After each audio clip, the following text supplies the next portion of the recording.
Gazablok ishlab chiqaraman deganlar uchun mana 30 talik pol avtomat liniyasini o'rnatib beryapmiz. Ko'ryapsizlar, 30 talik, 40 talik, 50 talik, 100 talik, 10 talik umuman aytilgan variantda komplektlarni o'rnatib beramiz. Mana o'zini manaqa mishalkasi, mishalkani ham ovozlari mana o'ta past, o'qlari ham o'ta nol qo'yilgan.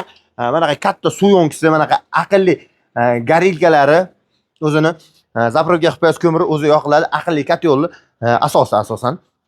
Mana shunaqa relslari o'rnatib ishga tushirib beramiz. Ko'ryapsizlar, qoliplar nol holatda.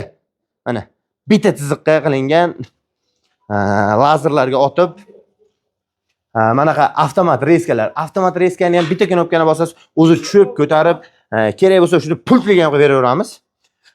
Gazablogi ponni avtomat deysizmi, pol avtomat deysizmi, eng prostoy aytilgan variantidan qilib berilaveradi. Kimga shunaqa uskunalar kerak bo'lsa, ekranimizda raqamlarga aloqa qilib ko'rasizlar.